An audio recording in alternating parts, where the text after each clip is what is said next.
अपने जमाने की फिल्मों की बला की सुंदरी और जिसका न सिर्फ सौंदर्य लोगों की आंखों में बस जाता था, बल्कि जो अपनी अभिनय क्षमता से भी लोगों के दिलों में गहरी उतर जाती थी, जिस पर मुगले आजम फिल्म का फिल्माया गया गाना पर्दा नहीं जब कोई खुदा से, मर्दों से पर्दा करना क्या, जब प्यार किया तो डरना क्या, जब प्यार किया तो डरना क्या।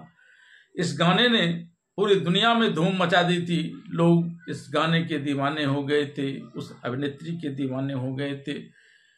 यह बात अलग है कि तब उनके इस एक प्रेमी से उनका मिलन नहीं हो पाया था, लेकिन अपनी अभिनय और सौंदर्य दोनों ही से 50 से 60 के दशक में दर्शकों के दिलों पर राज करने वाली अभिनेत्री आखिर मर्दों से पर्दा न करने का ज्ञान के बावजूद हर किसी से पर्दा करने को क्यों मजबूर हो गई थी।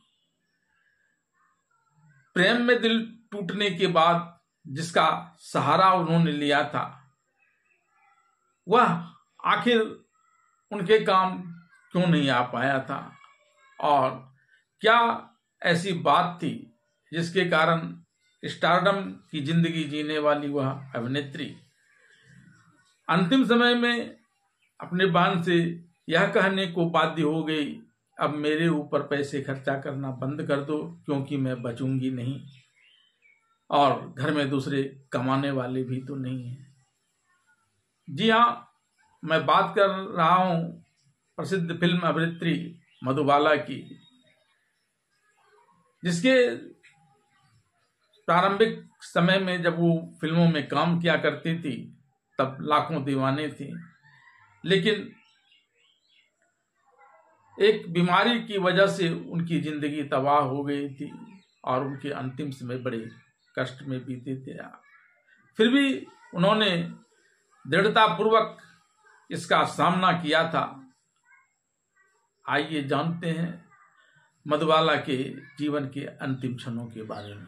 भारतीय सिनेमा में मधुबाला को बला की सुंदरी, मंत्रमुग्ध कर देने वाले चेहरे वाली के साथ साथ अभिनय के क्षेत्र में अत्यधिक प्रभावशाली माना जाता था, लेकिन वे अपने इस खुशनुमा चेहरे और भावपूर्ण आंखों के पीछे लंबे समय से चली आ रही एक गंभीर बीमारी का दर्द हमेशा छिपाए रखती थी। पर्दे पर उन्होंने कभी भी अपने इस दर्द को हावी नहीं होने दिया। उन्होंने एक से बढ़कर एक फिल्म सिने जगत को दिए। लंबे समय तक स्टारडम की जिंदगी जिए इस महान अदाकारा को बीमारी की इस दर्द से भी ज़्यादा दर्द उस बीमारी की वजह से हो रहा था जिसकी वजह से ये एकांतवास झेलने की मजबूर हो गई थी। हालांकि मधुबाला के स्वास्थ्य में गिरावट उनकी बचपनावस्था से चली आ रही थी, एक हृदय रोग की वजह से हो रहा था। उस बीमारी को लेकर उन्होंने न सिर्फ अपने शारीरिक कष्ट सहे, बल्कि इस बात की भी चिंता उन्हें सताती रही कि अंत में वे अकेली छोड़ दी गई हैं। मधुबाला की बहन के अनुसार मधुबाला अपने पूर्व के गौरवशाली अतीत की परछाई मात्र बनकर रह गई थी और अक्सर उस समय की बातें किया करती थी। बीमारी और चिंता की वजह से उनका शरीर एक ढांचा मात्र बनकर रह गया था। एक तरफ उनके स्वास्थ्य में लगातार गिरावट होती चली जा रही थी, तो वहीं दूसरी तरफ उन्होंने लोगों से मिलना भी बंद कर दिया था। वे किसी का इंतजार भी नहीं करती थी। वे हमेशा अपने आप को आईने में निहारा करती और कहती, देखो मैं क्या से क्या हो गई।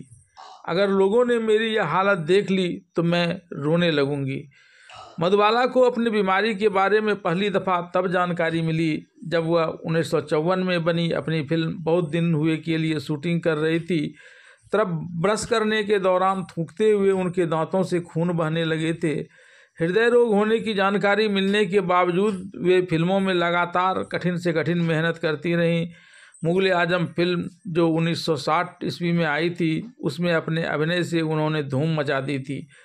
उनका अपने काम के प्रति इतना जुनून था कि वह अपने शरीर की देखभाल नहीं कर पाती थी। दिलीप कुमार के साथ शादी नहीं होने की मजबूरी की वजह से वे टूट चुकी थी, लेकिन जब 1960 ईस्वी में उन्होंने किशोर कुमार से शादी कर ली तो उन्हें एक मानसिक सांत्वना जरूर मिली। हालांकि उनकी शादी परियों की कहानी से बिल्कुल अलग थी। मधुबाला की बहन ने बताया किशोर कुमार ने मधुबाला को यह कहते हुए उसको अपने पिता के घर में लाकर छोड़ दिया कि वह अपनी व्यस्तता की वजह से उनकी देखभाल नहीं कर पाएंगे, और इस प्रकार से जो बिलगाव की स्थिति मधुबाला के सामने आई उसने उसकी स्थिति को और बिगाड़ दिया। उन्हें चाहत थी अपने हमसफ़र की जो उनसे मानसिक संबंध बनाया रख सके, मानसिक सांत्वना दे सके, लेकिन वो अकेली छोड़ दी गई और इसके बाद में उन्होंने अपनी ज़िंदगी की सारी लड़ाई अकेले ही लड़ी। बीमारी की वजह से शरीर में आ रही तेज़ी से गिरावट की वजह से मधुबाला अपने घरों में कैद होकर रह गईं। उनके शरीर दुर्बल हो गए, उनका देदीप्यमान चेहरा मुरझा सा गया। इसके बावजूद भी अपने परिवार पर बोझ नहीं बनना चाहती थीं। अपने इस दर्द को लेकर उन्होंने कभी किसी को परेशान नहीं किया। वह खुद स्नान किया करती, खुद खाना खाया करती। उनके बगल में हमेशा एक ऑक्सीजन का सिलेंडर पड़ा रहता था क्योंकि उन्हें सांस लेने में कठिनाई थी। इसे भी वह ज़रूरत के मुताबिक समय समय पर उपयोग किया करती थी। परिवार की चिंता उन्हें अक्सर सताया करती थी। वह हमेशा कहा करती थी कि मुझ पर पैसे मत खर्च करो क्योंकि मैं बचने वाली नहीं हूँ और घर में कोई अन्य कमाने वाला भी नहीं है। जिस प्रकार से उनके शरीर में बीमारी बढ़ रही थी, इससे उनकी हालत बिल्कुल नाजुक हो गई। 23 फरवरी 1969 को उनके पिता ने किशोर कुमार से यहाँ आने की प्रार्थना भी की। उस वक्त किशोर कुमार कोलकाता में एक कार्यक्रम में व्यस्त थे, लेकिन इससे बढ़कर उन्हें आर्थिक नुकसान होने का डर था और वे इस वजह से नहीं आए। यहाँ तक कि मधुबाला के पिता ने उन्हें यहाँ तक कह दिया कि अगर अभी नहीं आए तो फिर कभी मधुबाला को देख नहीं पाओगे, लेकिन किशोर कुमार फिर भी नहीं आए। हालांकि दिलीप कुमार मद्रास से मधुबाला से मिलने के लिए ज़रूर चल दिए, लेकिन तब तक बहुत देर हो चुकी थी। दिलीप कुमार मधुबाला से नहीं मिल पाए, लेकिन वह उसकी शव यात्रा में शामिल जरूर हो गए। अगले 3 दिनों तक दिलीप कुमार के घर से ही शोक संतप्त परिवार को भोजन भेजा गया। इस प्रकार से उन्होंने मधुबाला के प्रति अपने उस छिपे हुए प्रेम और पश्चाताप का इजहार किया। मधुबाला के परिवारों के लिए उनकी मौत बहुत ही संवेदनशील थी। उसके पिता इस कष्ट को नहीं सह पा रहे थे। वे रोज़ मधुबाला की कब्र पर जाते और विलाप करते कि मरना मुझे चाहिए था और उसकी जगह तुम मर गई। इस बीमारी की अवस्था में भी मधुबाला ने अदम्य साहस का परिचय दिया था। जब उनकी बीमारी का पता चला तो उनसे कहा गया कि वह मुश्किल से 1-2 वर्ष ही जी पाएंगी, लेकिन तमाम विपरीत परिस्थितियों से जूझते हुए अकेले अपने दृढ़ इच्छा बल से उन्होंने 9 वर्ष गुजारे। वे कहा करती थी कि मैं नहीं मरूंगी, मैं एक दिन ठीक हो जाऊंगी, लेकिन उनके दुर्भाग्य में कुछ और ही योजना बना रखी थी। तमाम इच्छा और अभिलाषाओं को लिए वे इस दुनिया से रुखसत हो गईं।